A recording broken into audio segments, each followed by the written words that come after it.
Welcome to the last session of the day in the camp. We're going to be talking about building a better page builder with Bootstrap Paragraphs. I have the slides online already. If you go to jimbir.ch/VP, you can follow along or just find them later.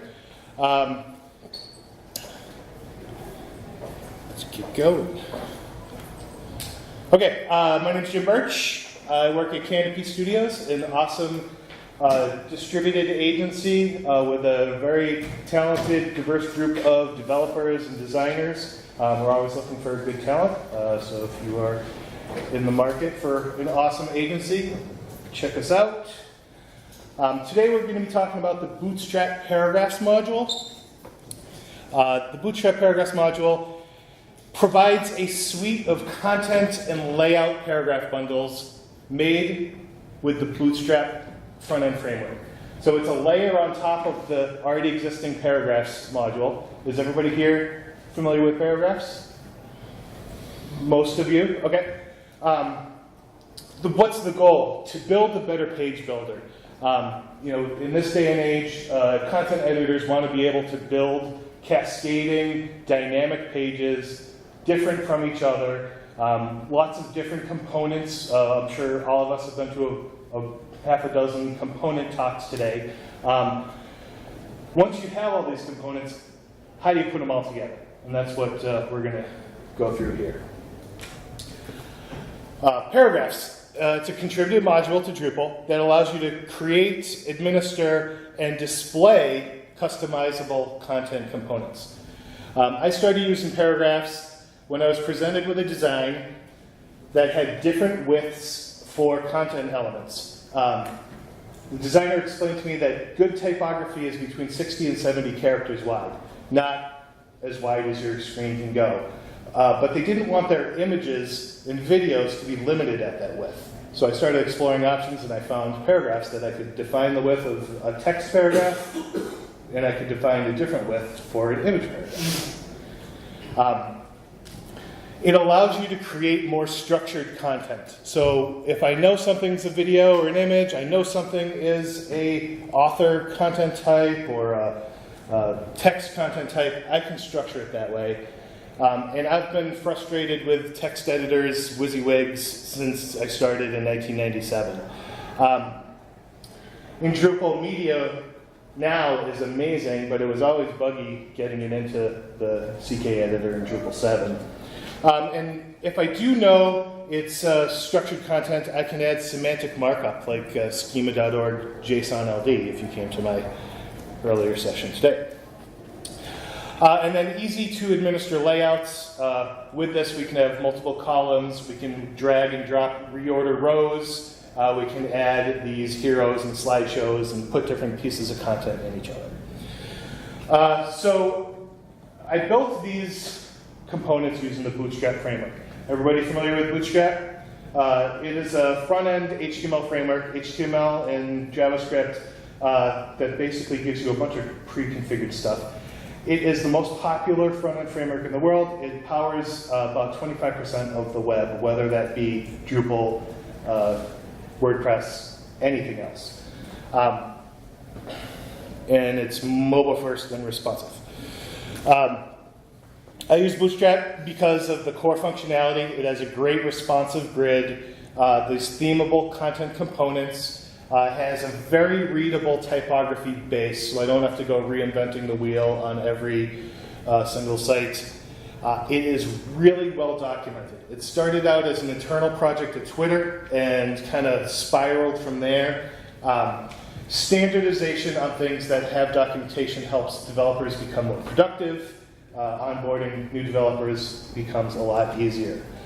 It is completely customizable for large projects. So you can overwrite mix-ins at every level. So if you don't like the 30 pixel spacing, you can make it 14.5 pixels on this and 18 pixels on that. Completely customizable. It creates mix-ins so you can take its styles and apply it to your own semantic HTML. So you want to call this a card. You can apply the Bootstrap column styles to a card.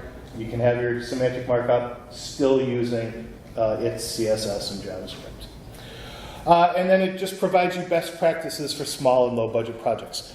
Want something out of the box that looks good? The Bootstrap theme from Drupal is fantastic. So there you go, install the theme and you're 80% there to a decent launchable site.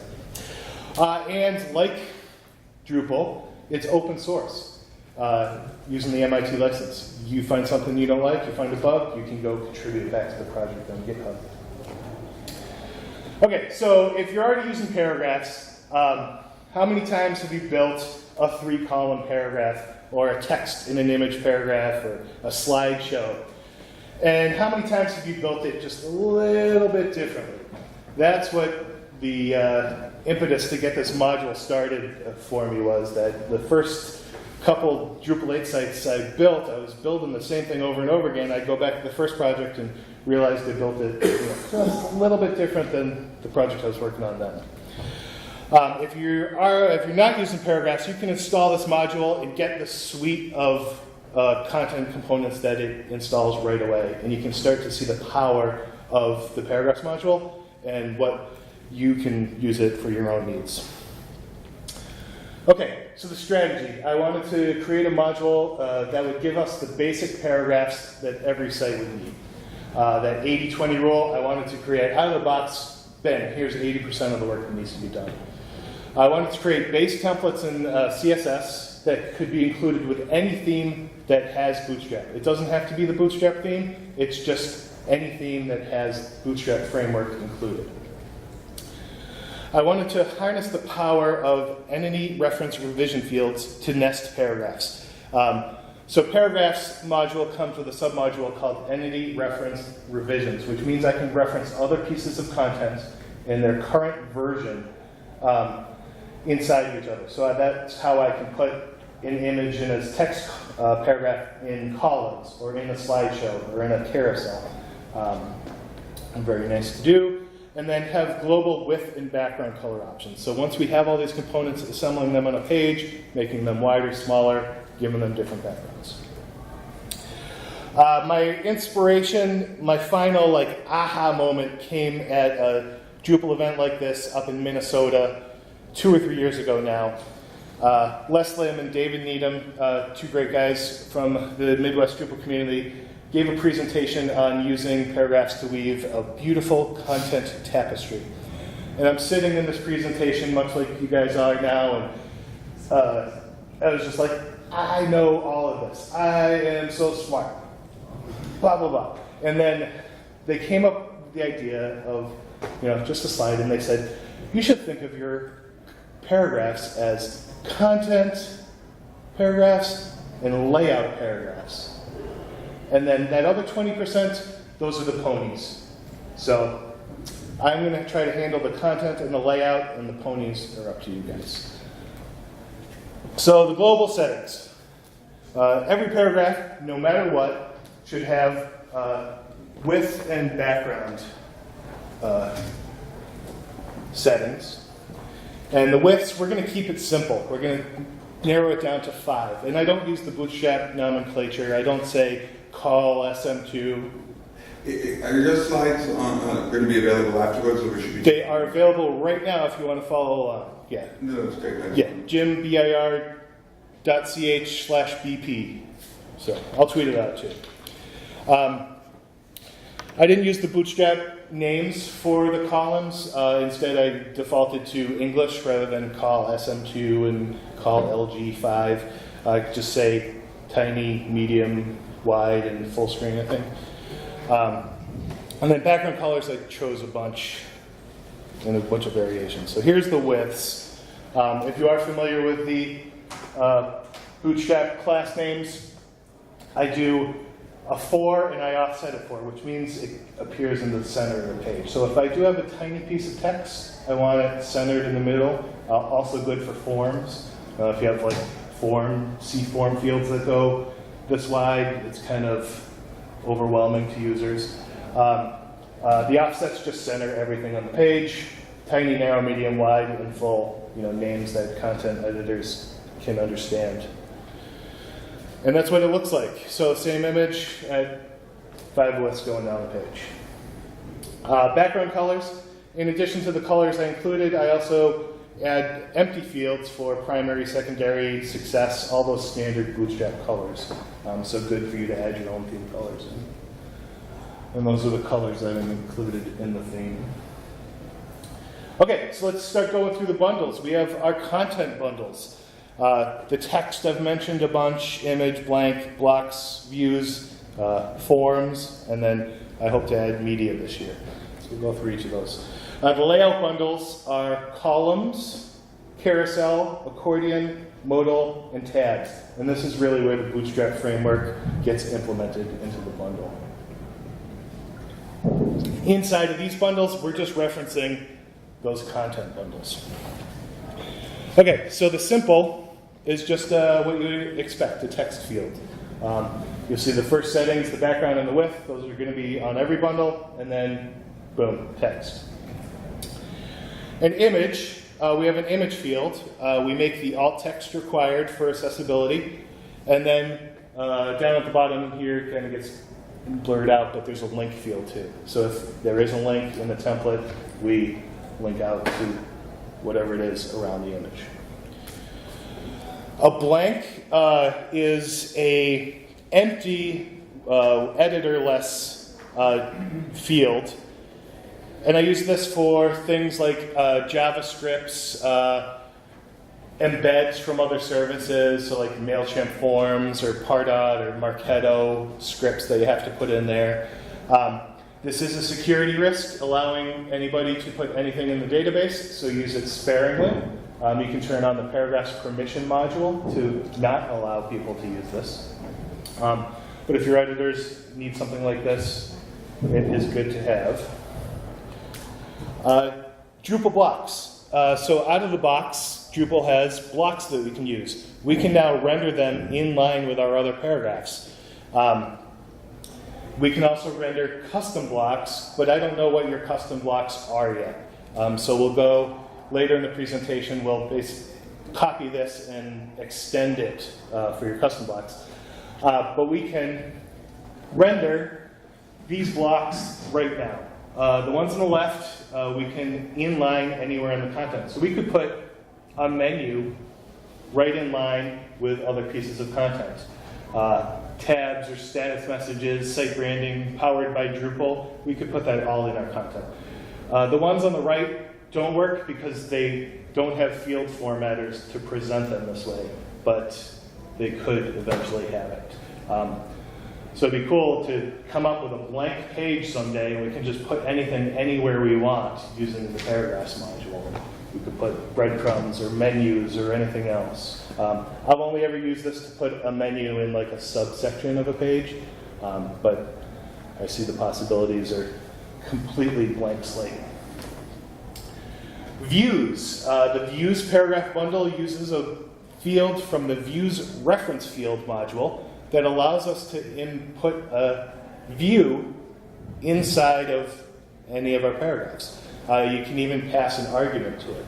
So I can now write a piece of content at the top, put a view, write some more content, put another view, and you don't have to let your editors into that terrible views administration screen.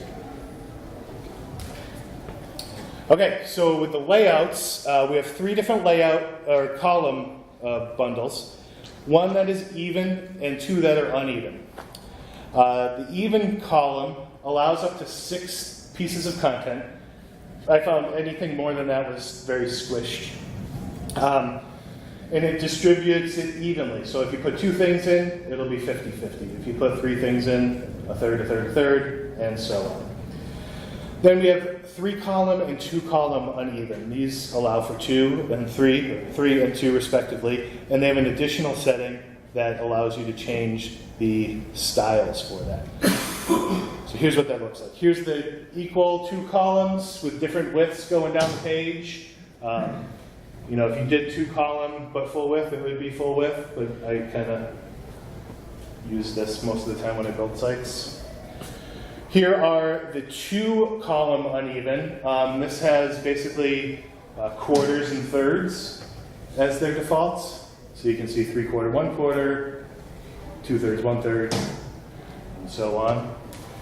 And then the 3 uneven columns, this is where it can get messy, but you have all of these options. The column wrapper. Since when you add columns, they're reorderable. If you want to put 2 things in a column, you need a wrapper around it. Basically, it just provides another layer in this paragraph stack that allows you to put things like an image and a text in one column and not others. That's what it looks like in the 2 column, 2 images on the left in a wrapper, and then just a text in the right. Carousel. What is awesome about carousels? Everything.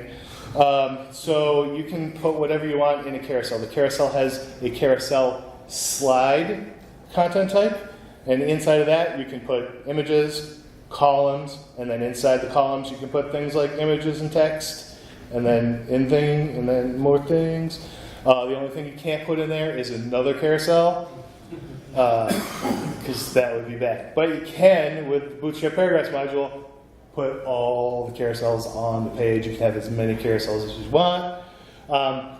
It has a slide interval speed option also, so you can have, I think, from no sliding up to 7 seconds. So you can set that also in the admin UI.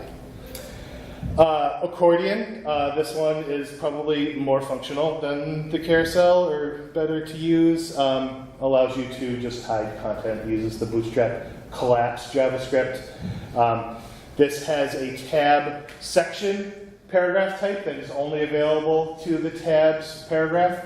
So it has a title, a name, that's what goes at the top of the tab, and then inside you can put, again, anything you want, columns, images, just text. I don't think you could put a carousel in an accordion, but you may be able to. A modal has 4 different fields. It puts a button on the page, and then it has a title, body, and a footer. Here's what that looks like. Modals aren't the greatest thing to do. I like the collapse. If you want to hide a form or something, collapse seems to behave better on mobile devices and is a little easier to use. But since it was included in Bootstrap, and I was up to the challenge to get it in there, here it is. So you can do the button, and then it pops open, and then you can put like a nice form in there or whatever. Tabs is just like the accordion. It has a tab item inside the tabs. It has a title and then a reference to anything else. Also pretty useful. And then you can put things like tabs and accordions inside of columns, to make them not so wide. So really, like a page assembly is as flexible, as crazy as you want it to be. So those are the basic paragraph types. Woo-hoo. The module contains 2 submodules. When it first launched, I had a contact form paragraph bundle right off the bat using Drupal core's contact form module, or contact module. Since then, web form module has become the bee's knees, so I pulled contact out of the main module, and now I have 2 submodules, one for contact and one for web form. The contact form allows you to reference a contact form entity, thanks to the contact formatter module. If you add inline entity form on that field, you could allow your administrators to create new or select existing contact forms. So you can now have inline contact forms on a page. So imagine if you just wrote up a landing page. Here, come see my thing, it's awesome. Here's the contact form to sign up right at the bottom. Same thing with web forms. You have to have the web form module, obviously, but if you install the Bootstrap Paragraphs web form submodule, it creates a paragraph bundle that references the web forms too. So now your cat can get the mail. And I just realized the last time I presented this, the doormat at this cat's house says there's no place like 127.0.0.1. It's the only place that that joke gets laughs. Okay, everybody here themers or been in the Drupal theming layer? I'm going to go through my template and markup strategy real quick. Help you extend it or give you good ideas to implement your own. That person looked very angry. We had this discussion before you came in. The stick, you grab a Lego and Prism sticker, he doesn't look so angry. Instead of using the Bootstrap markup, I use BEM style markup, block element modifier. So the outer wrapper on all of these paragraphs is paragraph. That's what comes out of the box with paragraphs. I apply the Bootstrap row rules to paragraph using mixins less. Why I did that? Because it stretches edge to edge in a container or fluid container. It allows you to nest. Rows can be nested in other columns. So it provides the perfect base for each of the components. To that, I add different classes that you can hook into the paragraph type, the paragraph view mode, the width name, and the color name. So these are all classes that get added on to each row. Inside of that, we have a column. So the width that class gets added on the outside, but it actually gets applied on the column. So the row in Bootstrap, and then the column that goes inside of it. And then the BM style, the paragraph underscore underscore column, the underscore underscore means that it's inside the paragraph. So can you go back to that slide? Certainly. So you have paragraph in its own div. That's the Bootstrap row, and then even though I add the width class on that row, the styles apply on the column that's inside. Okay. So if you were to change that paragraph width full to width medium, it would apply on that column that's inside. Okay. And then some twig magic on the inside of that, content without the width field and the background field. So anything else that's in that paragraph, I don't want to print the width in the background. We're going to apply those as classes right now. Here's that template. Right at the top, it looks a little busy, and according to the last session I went to, there's a little code smell here. He didn't come to this presentation, so screw him. So I'm taking what's in the database in the width field, and I am saying print it out here, and if it's here, apply it as a class. So here's the widths, the classes that get added, a bunch of twig stuff here I can explain to anybody that's interested, and then I'm setting the width field, and then I'm merging it with classes. So it actually gets printed right here. So I'm saying it's things in the database that I want as classes that get added on. I'm doing a bunch of pre-processing in the twig template, and then merging it in with the classes, and then printing the content of the page without those two things. And using this, I can do a lot of settings that are in field data and apply it in the twig template to here. So the background and the width is on everything. We'll do some other settings like the slide interval, a couple others. I use Drupal asset libraries to attach CSS styles to each individual components.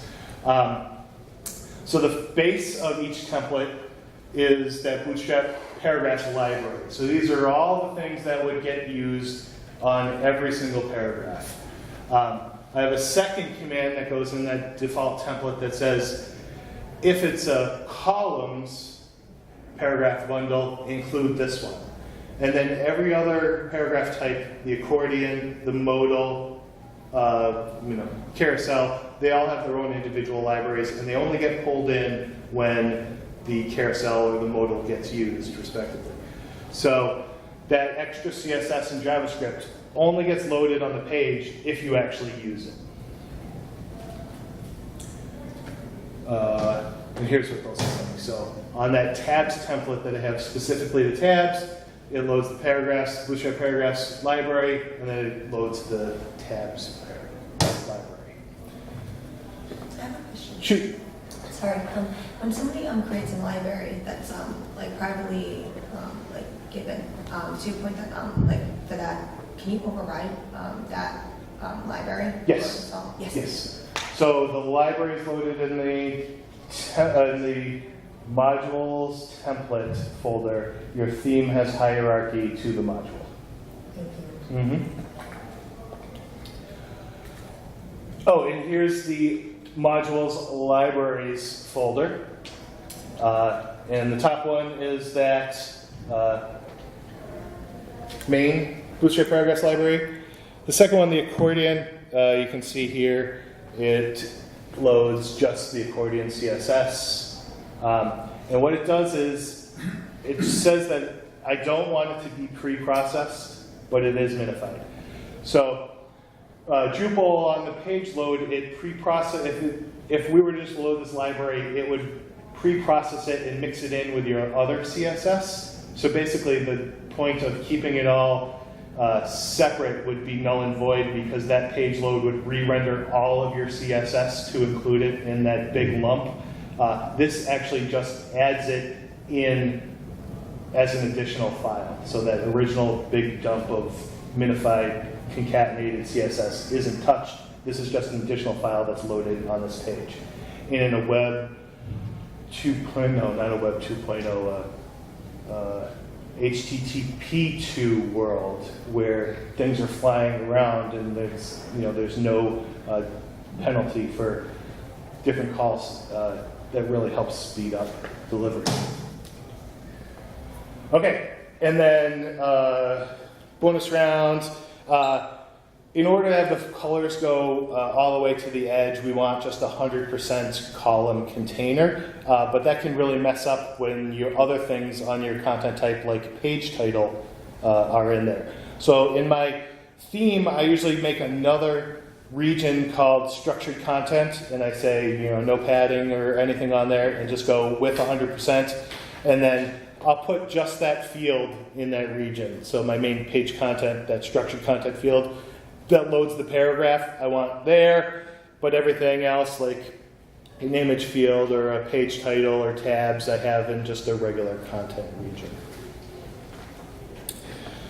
So overriding the Bootstrap Paragraphs module,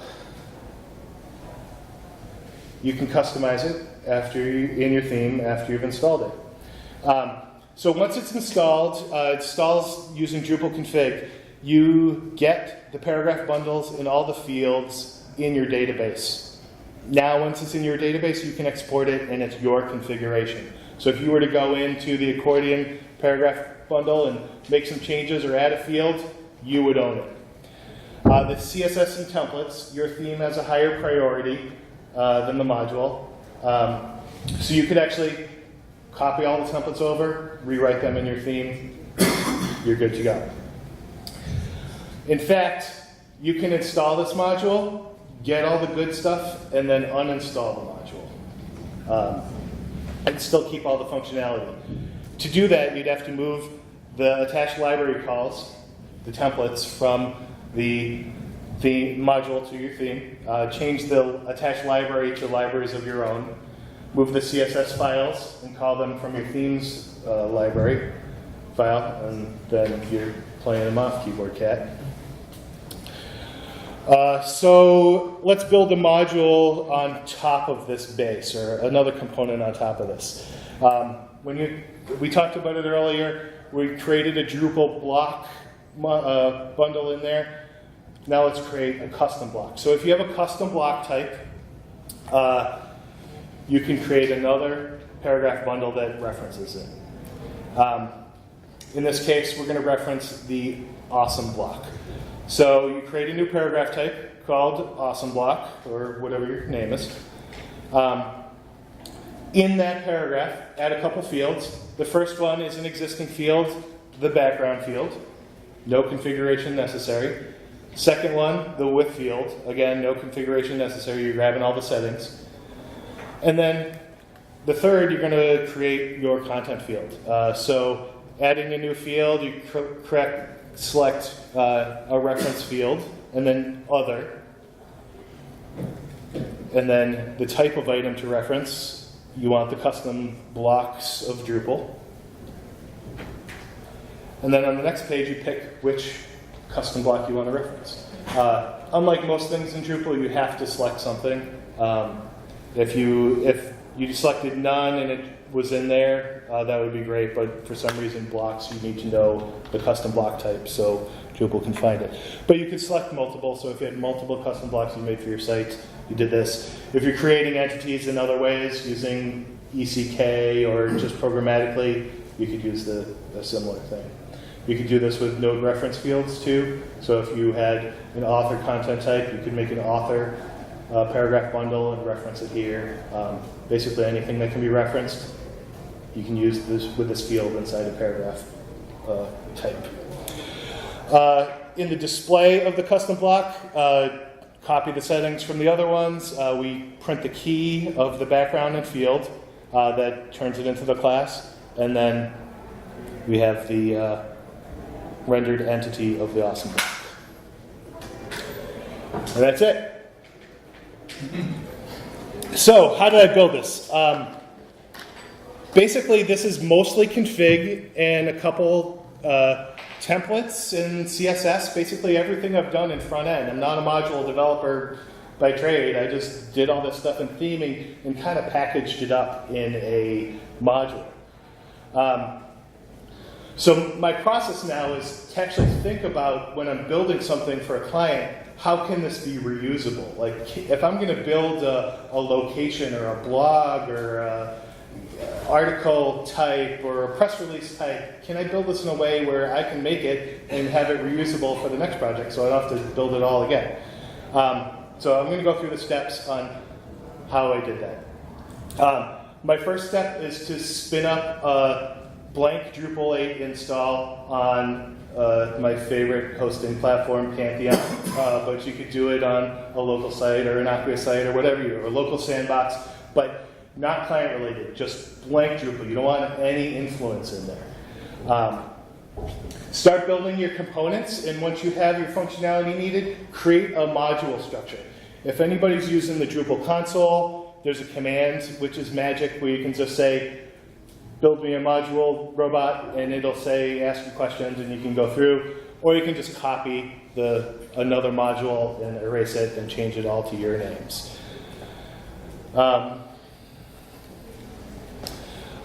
In there, from your theme that you started to work on this functionality, start copying stuff over in that blank site, add it into the module folder, copy it into the module folder, add any templates you need, CSS, JavaScript, configure it, and so the module's library file pulls those in. And then export the config.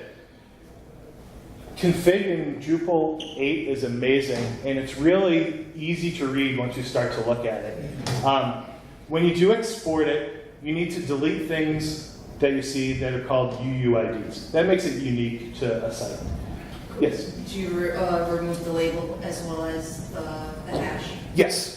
Yeah.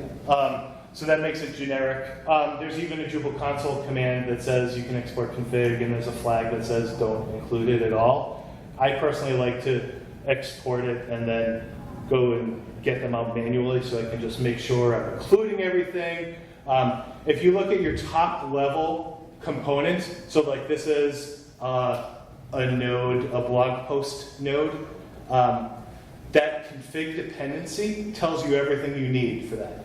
So this is what the features module in Drupal 7 and Drupal 8 does for you. Basically says, oh, you need this, here's all the other stuff that comes with it. You don't need the features module anymore. You can do this all your own. So what I do is I delete the UUID and the value. The first time I made the Bootstrap Paragraphs module, I just kept the field names as they are. When you create fields inside the Drupal UI, it calls it field underscore. It adds that preface for you. I ran into a collision with Acquia Lightning distribution. They also had a field called field underscore image. And anybody who tried to use the two together, there was a conflict and I lost. So what I do is I renamed all that field underscore to, in Bootstrap Paragraphs, it's BP underscore. You'll see that a lot. You know, come up with a safe namespace for your module and go through, and I just change all the names at the top, and then down the bottom there's a value that says what's in the config. And as you start to go through, you start to see them.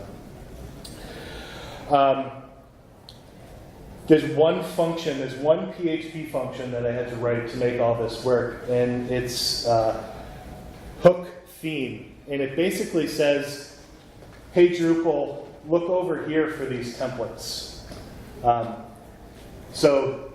Function, your theme name, theme, and then which templates you're going to override. So field, node, media, you can override anything here. Whatever your template name, replace the dashes with underscores. And now, brand new for all of you, I've been working on the Bootstrap Pages module in addition to the Bootstrap Paragraphs module. This is what I've been working on the last couple months. It installs an article content type, a landing page content type, and an author. Much like I did all the paragraphs, this is the entities that surround the paragraphs. Because has anybody ever built a blog before? I never want to build a blog again because I know how to do it and I'm trying to do it just once. So once you've made that module, spin up another sandbox on your favorite hosting platform and then install it and see what errors you get. You probably get some. Go back, copy back and forth, and once you got it, put it out on GitHub and ask people to test it for you. Put it out on Drupal when you're there.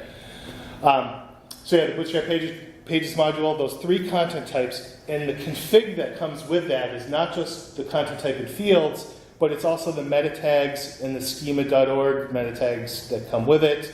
Optimized responsive images, so I have preset image styles that come with it. Pre-configured friendly URLs, path auto, and field group in the admin UI already in there. It has 3 taxonomies that are on those fields, category, topic, and type, and then 2 views. I hope to add some more views, but basically all articles. This is what makes up the blog main page, and then articles by terms. That's how you could do your category or your topic or your type. Type would be like press release or blog or news. So basically, these articles are similar. And I hope to add one by articles by author, that kind of thing.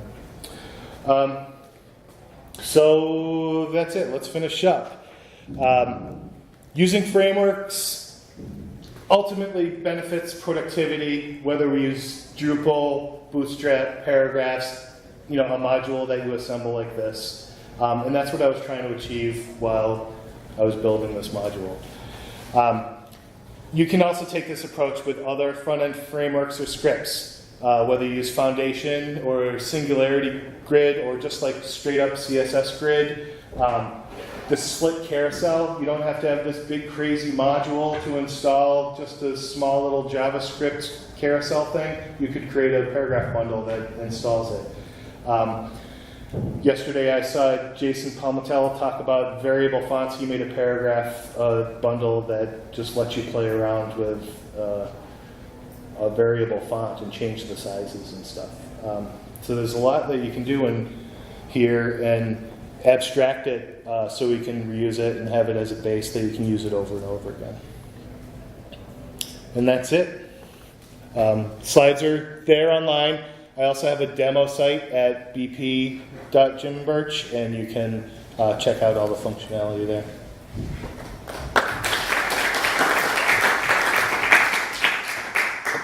Any questions or anything?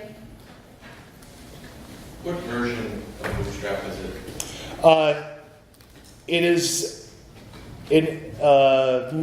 So it works, as far as I know, with 3 and 4. So it does not include Bootstrap, but I use the Bootstrap less to compile the CSS that it uses. Okay. So if you wanted to use 4, you could manually bring that down and then just override. Yeah, so no, if you have Bootstrap 4 in your theme and then install this module, everything should work as it is. So I have an issue open in the issue queue, and so far there hasn't been much activity in there. Somebody mentioned the carousel needed one class change, but yeah, so far so good. So that being said, I mean, it still uses the Bootstrap 3 widths and float lefts. It doesn't use Flexbox for the grid. Maybe at one of these points I may look at upgrading that, but I would still need to make sure it worked with 3, make sure I had that fallback to work with 3 too. So I thought this was incredible, thank you. A piece that I have a hard time with is how to put together a team. So this feels an important piece of the puzzle in terms of trying to handle this piece of it for a client. But it's just one piece of the puzzles, and the other pieces are hosting, the other pieces are spinning up new sites. So I feel like Pantheon really makes it viable to bring you in to work on a project, to take over this piece of it, but also work with a larger development shop to handle other components that aren't presented here. Sure. So there's lots of ways to build this page builder. So, like the Drupal core team is working with the layout builder approach. There's a lot of effort in the paragraphs ecosystem also. This is all us in Drupal trying to find our way to, compete against things like Wix and Squarespace. But also to put together a team that, because you can't solve all the problems that are, this solves, this is like the best of, this was really, really cool. Thank you. But it has to be part of a larger piece of it. Sure. I feel like Pantheon does that really well in the sense that they can add you to their Pantheon EDU thing, and you can be the developer who handles this particular. Sure. Well, so don't forget Pantheon is hosting. They allow hosting of any Drupal site that is allowed. So you want to use Layout Builder, whatever, Pantheon doesn't care. But like in the open source community, we're trying to create these tools so you and I and other agencies here or other, users like, mass.gov gave some presentations here, like they could come use this. And the community as a whole is, larger than me, it's larger than a company.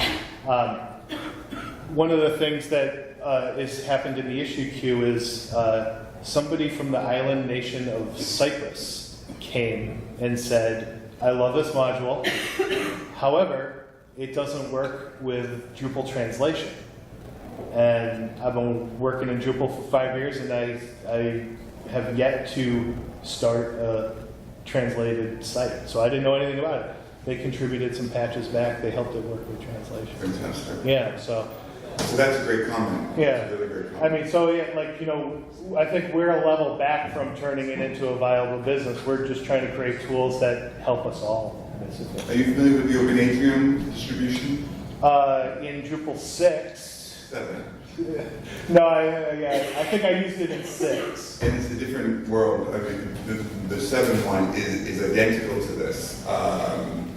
But you take it a little bit further, but they implement a lot of these ideas in 7. It's Mike Potter at phase 2 in San Francisco. And I think it's brilliant. Cool. I actually took a step back from distributions and installation profiles when trying to do this because of the pain points that distributions and installation profiles cause. So like you can say to a client, here, we can do an Open Atrium site for you and it's going to be like this. And then as soon as it's built and installed, they're going to be like, I need it to be like this. And Open Atrium 1, it was development seed in Washington, and I think they did a really innovative job. Open Atrium 2 is like, it's worlds away. Mm-hmm. And I just think it's really, really brilliant. Cool. But it's it's connected to OpenAGM1, and that's what people think. Yeah, same namespace, yeah. That it's not. Yeah. Um, Cool. Where are you based? I mean, I live in Chicago, but Canopy is a distributed agency. Just a quick comment, our company does use the Paragraphs module, and we use Lingo Tech a lot, and we did have a lot of translation issues, and we worked with Lingo Tech to get some of it working, and it kind of narrowed it down a little bit to entity references within paragraphs. Yeah, so within translation. a lot so of the issues in paragraphs come from right now they've solved a lot of the entity reference revisions, paragraphs, translation issues. The issues outstanding are when entity reference revision fields are nested the way that we nest them. So when you put a paragraph in a paragraph in a paragraph, that's when you get into problems. Which is why, maybe like the layout builder approach, separating the content out as a whole, or the layout as a whole other thing, might be the way to go in the long run. Oh, we'll see.